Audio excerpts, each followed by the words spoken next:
With a career spanning decades, many of us grew up with Robin Williams.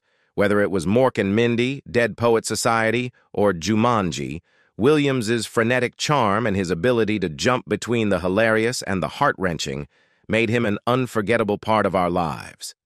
But in 2014, the world was left in shock when Robin Williams died.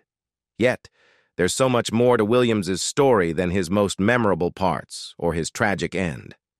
Now, after years of silence, his son is speaking out, revealing new details that could change the way we understand Robin. What secrets has he been keeping? Join us as we explore new light on the beloved actor's final days. In a recent interview, Zach Williams opened up about the difficult times his father, Robin Williams, endured in his final years, offering a poignant glimpse into the actor's private battle with a debilitating illness. Zach revealed that Robin was suffering from a neurodegenerative disorder, which led to severe cognitive and physical impairments. This diagnosis, only confirmed after Robin's death, sheds light on many of the confusing symptoms he experienced, but which went undiagnosed during his lifetime. The world has mourned Robin Williams, a man who filled our lives with laughter and joy. These new revelations from his son provide a deeper understanding of the struggles he faced and the reasons behind his tragic passing. What exactly was this disease? Was there more to Robin Williams' story than we previously knew? Stay tuned as we delve into the life and death of Robin Williams, uncovering the hidden struggle that Zach believes ultimately led to his father's untimely end. The larger-than-life Robin Williams we all came to adore was quite different from the shy kid who grew up in Chicago. As a child, Williams felt somewhat adrift in his blended family, where each parent had children from previous marriages. His mother and father worked hard to maintain their family's affluence, leaving little time for the young Robin. Quiet and reserved in his early years, Williams soon discovered a way to capture his mother's attention, making her laugh. This knack for humor not only helped him connect with her, but also set the stage for his future career. At school, he became known as the class clown, and at home, he formed a close bond with the family's maid, often the only person around to listen. Behind his vibrant sense of humor was a deep-seated pain. The lack of attention from his parents affected him more than he let on, and as he grew older, that pain only intensified. Williams became skilled at masking his struggles. When Williams was 12, his family moved to Michigan for his father Robert's job, which was more demanding than just his time. This move meant leaving behind his friends and starting over at a new school. Despite facing bullying and dealing with dyslexia, Williams managed to rebuild his life, eventually joining the wrestling and soccer teams and becoming class president. The challenges he faced in school were a precursor to the struggles he would encounter in the entertainment industry. His life changed overnight. Robin Williams had faced upheaval before, so when his father decided to retire early and move the family to California, 16-year-old Robin braced himself for yet another tough adjustment at a new school. But this time, he was in for a surprising twist. His new school was nothing like the rigid private institution he'd attended in Michigan. California in the 60s was a world apart, and Williams even remembers having a teacher who took acid at work. The relaxed atmosphere was just what he needed, allowing him to further develop into the vibrant personality we came to know from TV and movies. By the time he graduated high school, Robin had made a name for himself among his peers, being voted funniest and least likely to succeed. While it was evident he had a knack for making people laugh, he hadn't yet realized that comedy could become his career. Williams initially enrolled in a local college to study political science, but it wasn't long before he faced a hard truth. After only a few months, he dropped out to chase his acting dreams, entering the world of showbiz with high hopes, but little idea of the challenges ahead. He got a huge opportunity. After 3 years of studying acting at a community college, Robin Williams received an opportunity that many dream of, but few achieve. In 1973, he earned a full scholarship to the Juilliard School, one of just 20 students accepted into the advanced drama program that year. His classmates included future stars like Kelsey Grammer, Francis Conroy, and Christopher Reeve, who would become lifelong friends. It was an incredible chance, but Williams's journey at Juilliard wasn't always smooth. When he arrived, both students and faculty were unsure what to make of him. As Reeve put it, "I'd never seen so much energy contained in one person." His impressive skill with accents amazed his voice and speech teacher, but his constant joking frustrated other instructors. They began to question whether there was more to him than just comedy. But Williams had a secret weapon. During a Juilliard production of a Tennessee Williams play, many doubted whether he could handle a serious role without breaking into jokes. When the play premiered, they were in for a shock. Williams delivered a powerful performance that left Reeve astonished. John Housman, who had been responsible for admitting Williams to Juilliard, realized he needed to have a very unexpected conversation with him. John Housman, a seasoned actor and producer who had won an Oscar for Best Supporting Actor in 1973, was someone who truly understood the craft. In 1976, 3 years after Williams joined Juilliard, Housman gave him a piece of advice that would change his life. He told Williams that he had already absorbed everything he could from the school. Following this counsel, Williams made the bold decision to leave Juilliard in his junior year. It was time for him to test his talent in the real world. Juilliard had been a strict environment with a classical approach to training, which never quite fit Williams's style. Echoing his earlier move to California as a teenager, the 25-year-old Williams headed to San Francisco in 1976. Although the city had changed since its hippie days, it still maintained a relaxed, free-spirited vibe. In San Francisco, Williams focused on refining his stand-up comedy, but his stay there was short-lived. He quickly outgrew the San Francisco comedy scene and took his act down the Pacific Coast Highway to Los Angeles. There, he was soon introduced to the city's more hedonistic side. If San Francisco was about peace and love, Los Angeles was about sex, drugs, and rock and roll, and Williams was drawn to the latter. Despite his foray into this world, it didn't yet interfere with his burgeoning career. He got an unusual part. It didn't take long for a TV producer to spot Robin Williams during one of his many stand-up performances. After landing a few small roles, he got a memorable cameo on Happy Days as Mork, a quirky alien. If anyone else had played the role, it might have been quickly forgotten. But Williams brought such a unique energy to the character that both TV executives and audiences took notice, and it became his big break. This led to the spin-off sitcom Mork and Mindy, where Williams starred as the alien Mork and Pam Dauber played his roommate and friend, Mindy. The show was a huge hit from 1978 to 1982, at least at first. As the series shifted focus from Mork's attempts to adapt to Earth to the developing romance between Mork and Mindy, its ratings began to slip. Williams navigated the ups and downs of the show's success with skill. Off-screen, his life was just as tumultuous. Mork and Mindy opened up many new opportunities for Williams in stand-up comedy, including a series of HBO specials. While filming a sitcom required a strict routine, the comedy club scene often led him into the world of substance use. Though he rarely indulged before a performance, he would often celebrate a successful set with a night of excess. And substance use was just one of the many challenges he faced. Stand-up comedy provided Robin Williams with a perfect outlet for his boundless energy and the rush of performing for a laughing audience. But it was also a tough, competitive world, and Williams faced his share of challenges.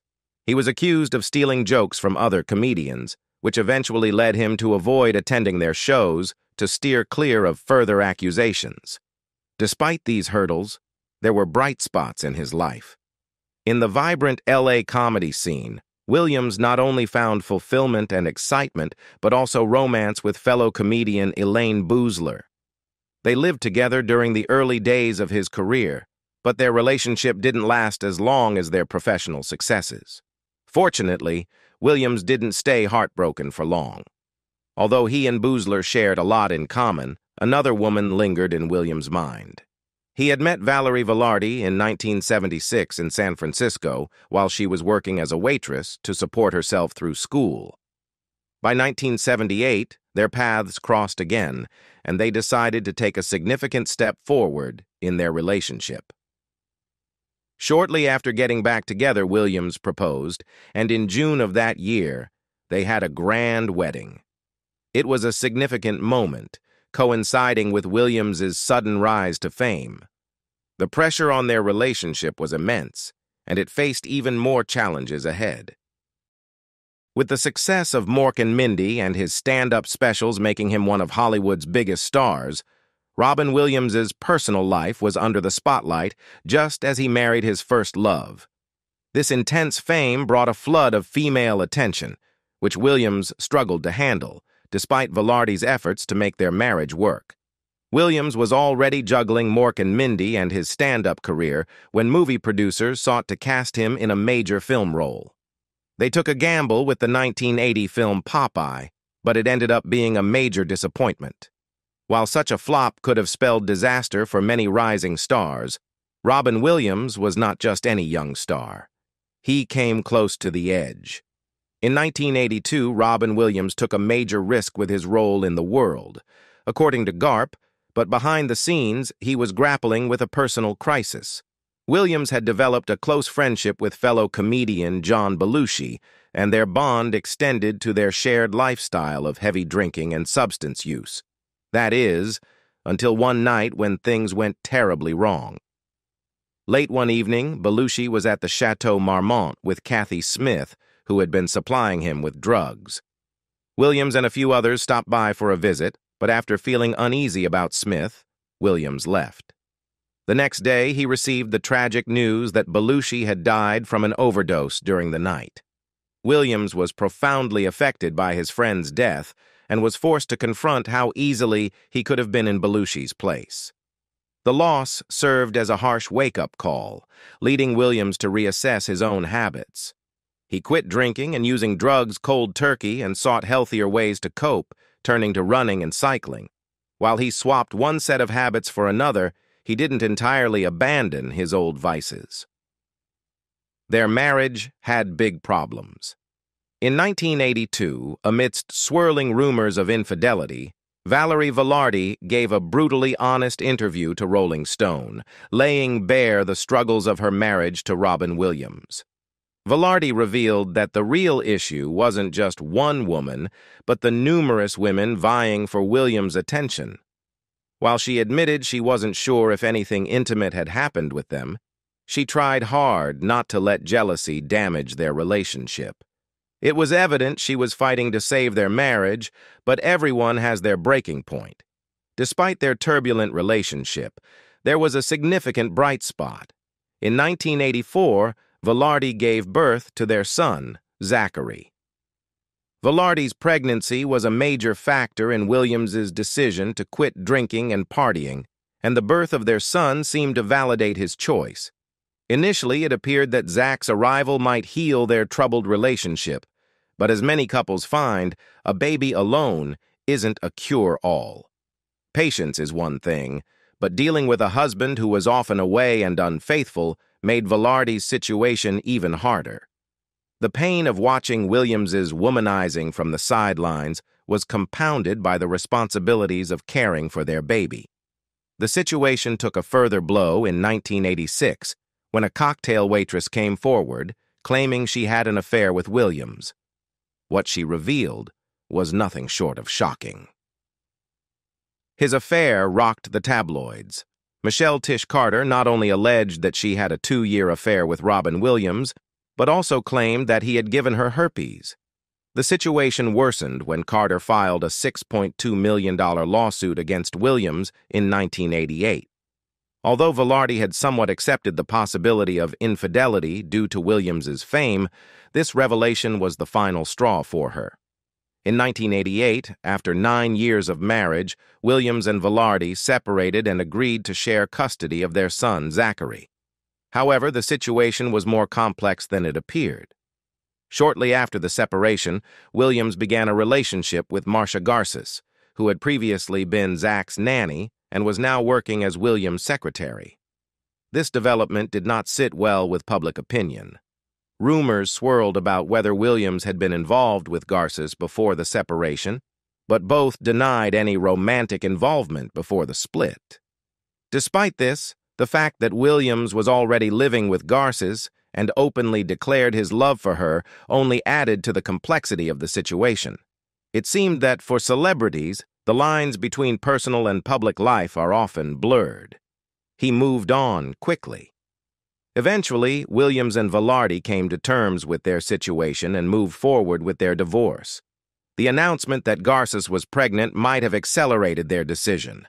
Within a year, Williams went from being married to Velarde to divorced and then remarried to Garces. This time, it seemed Williams had learned from his past mistakes. The drama surrounding his lawsuit and the alleged affair with Garces served as a wake-up call. In a candid interview with People, Williams reflected on his past behavior with women, expressing deep regret. He admitted, "I was addicted to women. Looking back, I find it humiliating, degrading. I'm ashamed." He finally found his big hit. Amidst this intense scrutiny, there was a silver lining. Williams had something exciting to look forward to. Good Morning, Vietnam was the film that would establish him as a serious actor, but it almost didn't come to be. The project had been floating around Hollywood since 1979, and studios passed on it several times before it eventually came to Williams. Recognizing the opportunity, he saw it as the perfect chance to showcase his range. And he was right. Good Morning, Vietnam proved to be a standout role for Williams, who improvised all of his characters' radio monologues. The film became one of the highest-grossing movies of the year and earned Williams his first Academy Award nomination. Although he didn't win the Oscar, he did take home a Golden Globe and several other awards. After 7 years of working in less notable films, Williams had finally established himself as a leading man who could drive box office success. With his newfound fame, success, and a growing family, Williams seemed to have it all. But as often happens, the more someone has, the more they have to lose. Following the success of Good Morning Vietnam, Williams enjoyed greater creative freedom in his career. He took on more dramatic roles like his part in Dead Poets Society, while also captivating younger audiences with films like Hook, Aladdin, and Mrs. Doubtfire. These movies endeared him to an entire generation. However, even as a superstar, Williams faced challenges. The set of Hook was famously chaotic. The young cast clashed with director Steven Spielberg, and there were well-publicized tensions with Williams's co-star Julia Roberts. The film ran significantly over schedule, but despite the turmoil, Williams and Spielberg formed a lasting friendship. When Spielberg was working on Schindler's List, a particularly grueling project, Williams made it a point to call him regularly to provide moral support. In the 90s, if you needed a friend, Williams was definitely someone you'd want by your side. He witnessed a terrible tragedy. Years after their Juilliard days, Williams and Christopher Reeve, known for his iconic role in 1978's Superman, stayed close friends. Tragedy struck in 1995 when Reeve was paralyzed from a horseback riding accident. For someone who had played a superhero, it was an immense shock, and Williams knew he had to support his friend. But Williams's approach was anything but conventional. Soon after the accident, Reeve received a visit to the hospital from an eccentric man claiming to be a proctologist who wanted to perform a rectal exam. In reality, it was a prank orchestrated by Williams. Although it was an unusual way to help, Reeve later revealed that it was the first time he laughed since the accident and that it helped him avoid sinking into deep despair. Strange, but sometimes humor can be a powerful tool. He wanted something his kids would remember. With 2 children, Zelda and Cody, from his marriage to Marcia Garces, Williams found himself increasingly drawn to roles in children's movies. During the Disney Renaissance, Williams had strong feelings about the company's practice of using movies to promote toys. Nevertheless, Disney was eager to have him voice the genie in Aladdin, going to great lengths to secure his involvement. To entice Robin Williams for the role of the genie in Aladdin, Disney went the extra mile by animating and lip-syncing a version of the genie performing alongside a vocal track of Williams's stand-up comedy. Williams was so impressed by the effort that he agreed to take the role, under one condition. He accepted a lower salary on the promise that Disney wouldn't use his name or image in their marketing. This request also stemmed from the fact that he had another kids' film, Toys, releasing around the same time. Unfortunately, Disney didn't keep their promises, and Williams was livid. While Disney didn't use his name in the film's advertisements, they did exploit his voice and likeness for merchandise and fast food promotions, without paying him any extra. This breach of the agreement left Williams disillusioned and strained his relationship with Disney. Things didn't improve much after the film's release. Aladdin was a massive hit and quickly became a classic, with Williams's performance as the genie earning widespread acclaim. His improvisations brought a unique spark to the role, but this had an unintended consequence.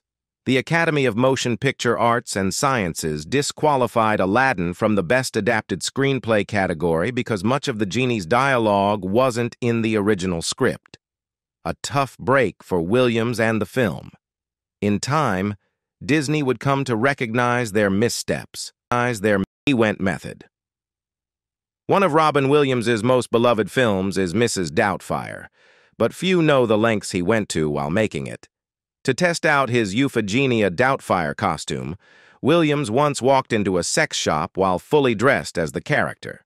He asked the clerk some very specific questions about a double-headed implement before they recognized him and asked him to leave. Nevertheless, he did manage to buy some scented lube during the encounter. Despite this humorous episode, the sets of his films weren't always lighthearted. Williams was deeply committed to making a difference in the lives of children, a commitment evident on the set of Patch Adams. In the film, where Williams plays a doctor in training using humor to help heal his patients, the Make-A-Wish Foundation plays a significant role. Williams and the cast spent time with several sick children who were featured in the film as young patients in the pediatric ward scenes. While the film didn't win over critics, Williams's dedication was clear. Unexpectedly, a low-budget film written by two unknowns made a huge impact when Good Will Hunting was released. It became an instant success, partly due to Williams's contributions. For instance, the scene where Williams describes his wife's gas was entirely improvised, leading to genuine laughter from Matt Damon and even a noticeable camera shake from a laughing cameraman. And finally, recognition for Williams's remarkable work was on the horizon.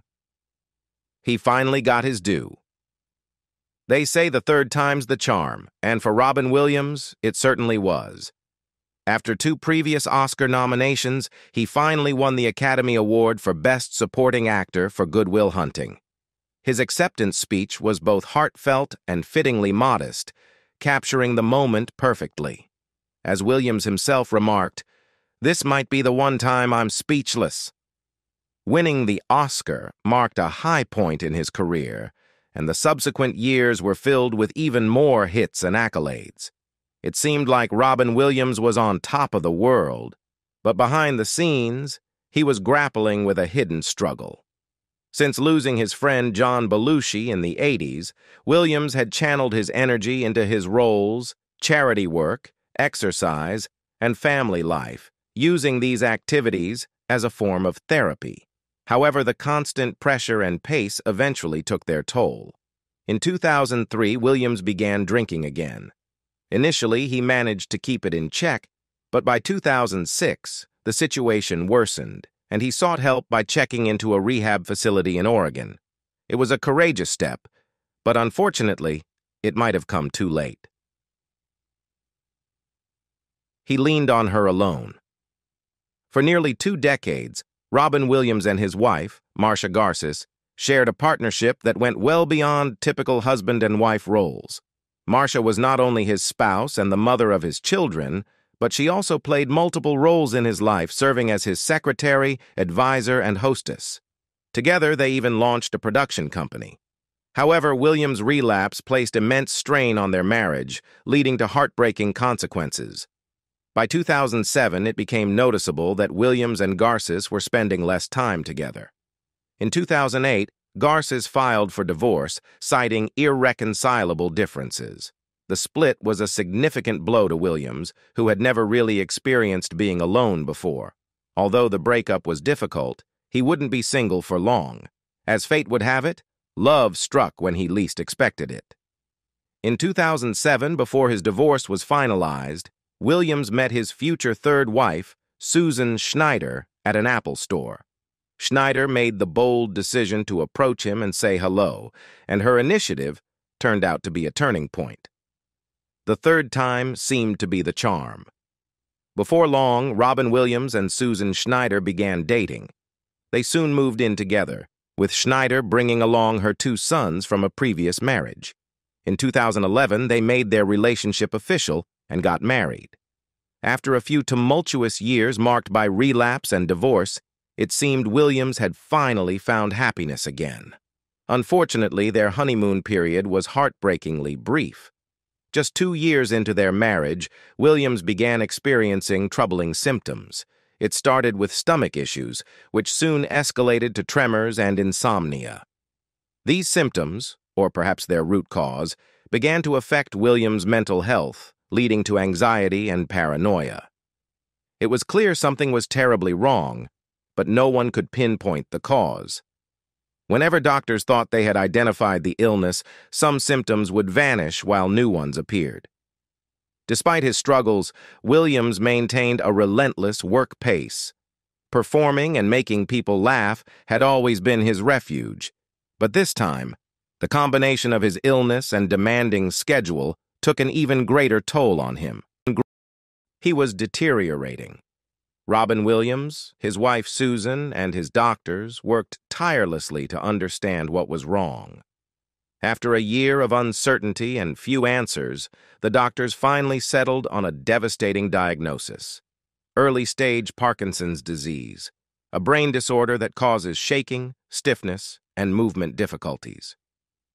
With a diagnosis in hand, Williams's family hoped to find a treatment that could help Robin, but it wasn't going to be easy. Williams's quick wit, intelligence, and rapid-fire joke-telling had defined both his career and his life. Due to his illness, his brain wasn't functioning as it once had. He struggled to find words, and his thoughts no longer flowed effortlessly. To say this was heartbreaking is a massive understatement. In June 2014, he went back to rehab, not for drinking, but in the hope that it would help him feel more like himself again. Sadly, the deterioration was swift and relentless. Williams did his best to manage his symptoms, but fear and paranoia began to overwhelm him. One night in August 2014, he became deeply concerned about his collection of watches and called a friend, asking if they could keep them safe. He took the watches out of his safe, placed them in a sock, and drove to his friend's home. His friend accepted them, not realizing it would be the last time he saw Robin Williams alive. It overwhelmed him. Perhaps due to his troubling insomnia, Robin Williams and Susan Schneider kept separate bedrooms. On the morning of August 11, 2014, Schneider saw that Williams's door was closed and hoped it meant he had finally slept well. Later, when he didn't get up, she went to check on him and found he had hanged himself. Trapped in a mind filled with fear, anxiety, depression, and paranoia, Williams had taken his own life. The world lost one of its greatest lights, and the aftermath was as heartbreaking as the tragedy itself.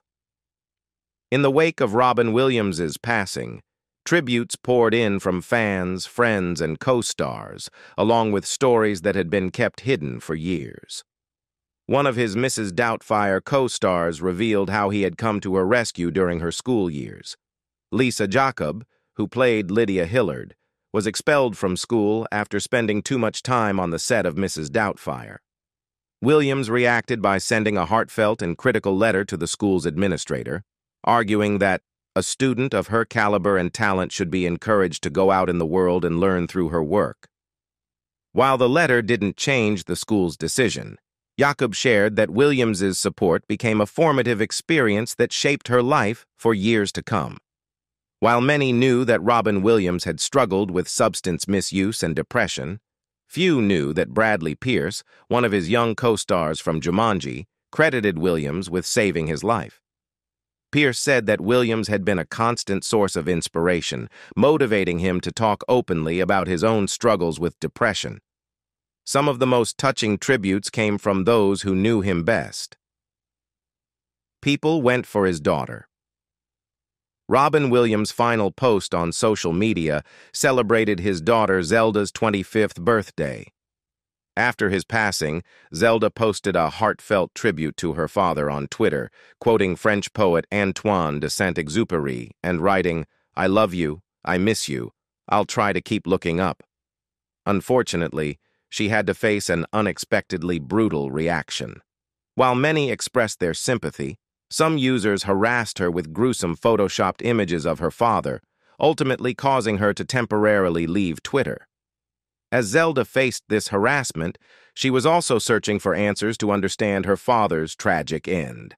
In the wake of Robin Williams' passing, those closest to him sought answers, and his wife, Susan Schneider, was determined to understand why he had suffered so terribly in his final years. An autopsy revealed a chilling discovery. Williams' issues weren't due to Parkinsons. Instead, his brain was filled with an abnormal number of particles called Lewy bodies. When Schneider delved deeper into this condition, she was stunned by what she found. The Lewy bodies, which cause a form of dementia known as Lewy body dementia, had accumulated throughout Williams' brain and brainstem. It became clear that Williams had been suffering from Lewy body dementia all along, an illness with symptoms like memory loss, hallucinations, insomnia, and other issues often mistaken for Parkinson's. Armed with this new understanding, Schneider has channeled her grief into a mission to raise awareness about Lewy body dementia and correct misunderstandings about the illness. His family got into it. There are no happy endings in stories like these, but few could have predicted that Williams's untimely passing would spark an ugly family feud. Despite Schneider's clear dedication to Williams, his 3 children ended up in a brutal dispute with her over the actor's estate. Accusations of greed were thrown around before they eventually settled the matter. The situation was unpleasant, but it was not as surprising as the resolution of Williams's long-standing feud with Disney. Remember when Williams discovered that Disney was using his voice as the genie to sell Aladdin merchandise, violating his contract? He had explicitly told them, "I don't want to sell stuff. It's the one thing I won't do." In an attempt to placate him, Disney went to extreme lengths, even sending him a valuable Picasso painting where Picasso had painted his self-portrait as Vincent van Gogh. However, their expensive gesture didn't work, and Williams refused to participate in the Aladdin sequel. It was only later, when Disney changed chairman, that Williams forgave them. After Robin Williams' death, Disney made a final heartfelt tribute to everyone's favorite genie. Eric Goldberg, the supervising animator of the genie in Aladdin, drew an image of the genie alongside a touching message. Disney CEO Robert Iger wrote on the illustration, "We're deeply saddened by the loss of Robin Williams, a wonderfully gifted man who touched our hearts and never failed to make us laugh. An incredible actor and a comedic genius, Robin will always be remembered for bringing some of the world's favorite characters to life, from his zany alien on ABC's Mork Mindy to the irascible genie in Disney's Aladdin. He was a true Disney legend, a beloved member of our family, and he will be sorely missed. R.I.P. Robin."